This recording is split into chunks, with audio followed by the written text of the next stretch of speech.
विश्वविद्यालय अनुदान आयोग यानी यूजीसी की ओर से उच्च शिक्षण संस्थानों में जातिगत भेदभाव रोकने के उद्देश्य से उच्च शिक्षण संस्थानों में समानता को बढ़ावा देने के नियम 2026 को लागू किया। यह रेगुलेशन 15 जनवरी 2026 से देश के सभी उच्च शिक्षण संस्थानों में लागू हो गया है। देश की अगड़ी जातियों के लोग इस रेगुलेशंस का विरोध कर रहे हैं। उत्तर प्रदेश के शिक्षण संस्थानों में भी इस रेगुलेशंस को लागू किया गया है। इसे अब तक शैक्षणिक रूप से महत्वपूर्ण कदम के तौर पर पेश किया जा रहा है। ऐसे में सवाल उठ रहा है कि क्या यह कानून युवाओं के एक बड़े वर्ग को प्रभावित करेगा? उत्तर प्रदेश चुनाव 2027 से पहले अब इस कानून की चर्चा शुरू हो गई।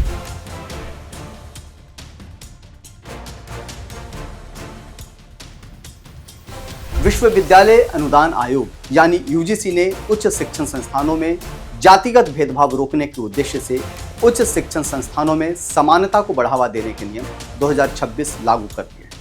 यह रेगुलेशंस 15 जनवरी 2026 से देश भर के यूनिवर्सिटीज और कॉलेजेस में प्रभावी हो चुका है।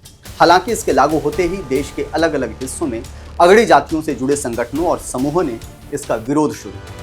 नए रेगुलेशंस की सबसे अहम विशेषता यह है कि अब अनुसूचित जाति यानी शेड्यूल कास्ट, अनुसूचित जनजाति यानी शेड्यूल ट्राइब्स और साथ साथ अन्य पिछड़ा वर्ग यानी अदर बैकवर्ड क्लास को भी जातिगत भेदभाव की परिभाषा में शामिल किया गया है। यूजीसी के रेगुलेशंस के लागू होने के बाद सामाजिक न्याय की पक्षधर शक्तियों के बीच अगड़ी जातियों में असंतोष को लेकर सवाल उठ रहा है। विरोध करने वाले संगठनों का तर्क है कि इस नियम का दुरुपयोग हो सकता है। इसके जरिए अगड़ी जातियों के छात्रों और शिक्षकों को झूठे मामलों में फंसाया जा सकता है। जयपुर में करणी सेना, ब्राह्मण महासभा, कायस्थ महासभा और वैश्य संगठनों ने मिलकर विरोध के लिए सवर्ण समाज समन्वय समिति यानी S4 का गठन किया।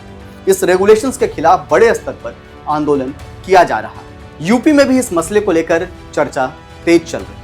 सोशल मीडिया पर भी अगड़ी जातियों से जुड़े कई इन्फ्लुएंसर, यूट्यूबर्स और कार्यकर्ता इसके विरोध में अभियान चला रहे हैं। स्वामी आनंद स्वरूप की ओर से साझा किए गए एक वीडियो में सवर्ण समाज से एकजुट होने की अपील करते हुए तीखे शब्दों का इस्तेमाल किया गया। इसके बाद बहस और तेज हो चुकी है। इसी कड़ी में उत्तर प्रदेश के बरेली में सिटी मजिस्ट्रेट अलंकार अग्निहोत्री ने अपने पद से इस्तीफा दे दिया है। अलंकार अग्निहोत्री ने यूजीसी के नए कानून का विरोध जताते हुए साथ ही प्रयागराज में चल रहे माघ मेले में शंकराचार्य स्वामी अभिमुक्तेश्वरानंद के अपमान के मुद्दे पर अपना इस्तीफा दे दिया है। अलंकार अग्निहोत्री 2019 बैच के पीसीएस अधिकारी। उन्होंने एक चिट्ठी लिखकर अपने इस्तीफे का ऐलान किया है। अलंकार अग्निहोत्री ने उत्तर प्रदेश के राज्यपाल, देश के मुख्य चुनाव आयुक्त और यूपी के मुख्य चुनाव आयुक्त के नाम अपनी चिट्ठी लिखी है। उन्होंने लिखा है कि वह प्रयागराज माघ मेले में शंकराचार्य अभिमुक्तेश्वरानंद के शिष्यों के साथ स्थानीय प्रशासन द्वारा मारपीट करने और भारत सरकार द्वारा जारी यूजीसी कानून से आहत होकर उत्तर प्रदेश प्रांतीय सिविल सेवा से त्यागपत्र दे रहे हैं। यूजीसी कानून और शंकराचार्य विवाद पर अलंकार अग्निहोत्री ने अपनी नाराजगी जताते हुए लिखा कि अब समय आ गया है कि ब्राह्मण और सामान्य वर्ग का प्रतिनिधित्व करने हेतु वैकल्पिक राजनीति व्यवस्था का निर्माण किया जाए ताकि सामान्य वर्ग के हितों की रक्षा की जा सके।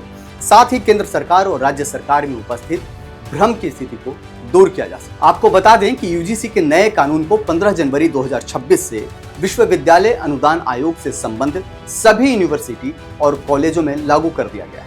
नए कानून में एससी और एसटी के साथ साथ ओबीसी वर्ग को भी जातिगत भेदभाव की परिभाषा में शामिल किया जा चुका है।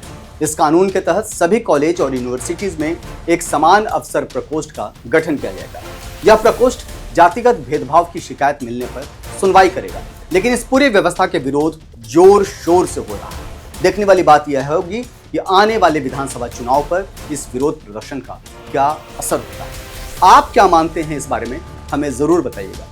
उसके लिए कमेंट सेक्शंस में जाकर के आपको कमेंट करना होगा। तब तक देखते रहिए ONOG उत्तर प्रदेश।